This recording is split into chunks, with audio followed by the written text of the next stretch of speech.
It's Wednesday and you know what that means. News, always news. Anyway, I'm your host Andrew and this is Crypto Espresso, your teeny tiny daily shot of caffeinated crypto headlines, and here we go. First up, Tether, the issuer of the largest stablecoin in the market, USDT, has announced its entry into the energy sector with a focus on renewable energy production for Bitcoin mining. The company said it will launch a Bitcoin mining arm in Uruguay, a country that generates 94% of its electricity from renewable resources such as wind and solar. On top of that, the stablecoin issuer said it will also invest in Uruguay's energy production industry and hire more team members to support its expansion. The move is part of Tether's treasury management strategy, which involves investing up to 15% of its net profit in Bitcoin. Previously, Tether revealed that it held about $1.5 billion in Bitcoin, which accounts for about 2% of its total reserves. Tether said that it aims to minimize the environmental impact of Bitcoin mining through the use of renewable energy sources while also adding the security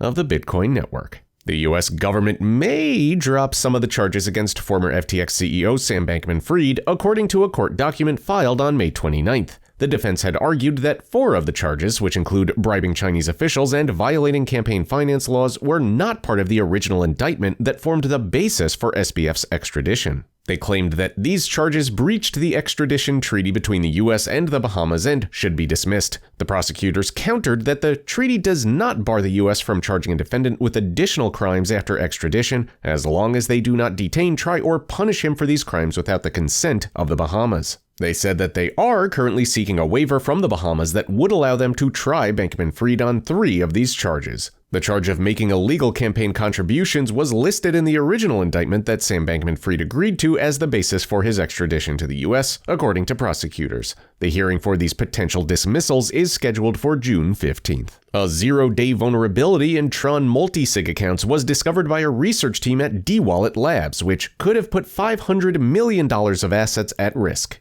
The vulnerability allowed any signer to bypass the multi-sig security and approve transactions with a simple signature instead of requiring multiple signers as intended. D-Wallet Labs reported the issue to Tron back in February, and it was fixed within days. Multi-sig accounts are designed to create joint accounts in crypto where each signer holds their own keys and a certain threshold of signatures is needed to move funds. However, the D-Wallet Labs research team found that Tron's multi-sig verification process was flawed, as it checked the uniqueness of signatures rather than the signers themselves. This allowed signers to generate multiple valid signatures for the same message with the same private key, effectively double voting or signing twice. According to the research team, no user assets were harmed by the vulnerability, as it was disclosed and fixed pretty quickly. The Wahi brothers, Ishan and Nikhil, have reached a settlement with the SEC over charges of insider trading involving crypto asset securities. The SEC alleged that Ishan Wahi, a former product manager at Coinbase, used his access to confidential information about upcoming listings of 9 crypto assets on the Coinbase platform to trade them before the public announcements. His brother Nikhil also participated in the scheme and benefited from the illegal trades. The Wahi brothers agreed to pay disgorgement of their ill-gotten gains, plus prejudgment interest. However, the SEC did not seek civil penalties in light of the Wahi brothers' prison sentences in a parallel criminal case. The settlement is subject to court approval. The SEC's Director of Enforcement,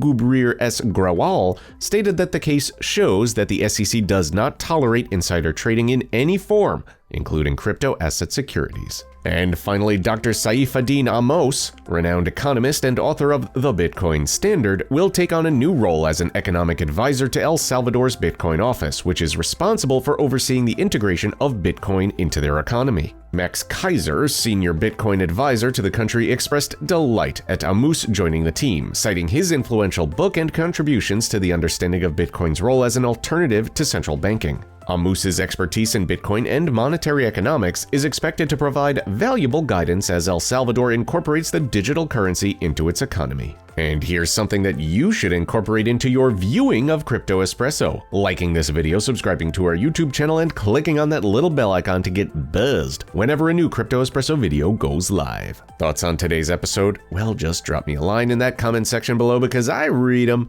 and sometimes I take them far too seriously. Questions about our headlines and crypto in general? Take the plunge and ask Alex in that description below. Alex is always a great resource for all things Web3 and the metaverse, and that about does it for today. As always, I've been your host, Andrew. These have been your headlines, and we'll see all of your beautiful, shining faces tomorrow.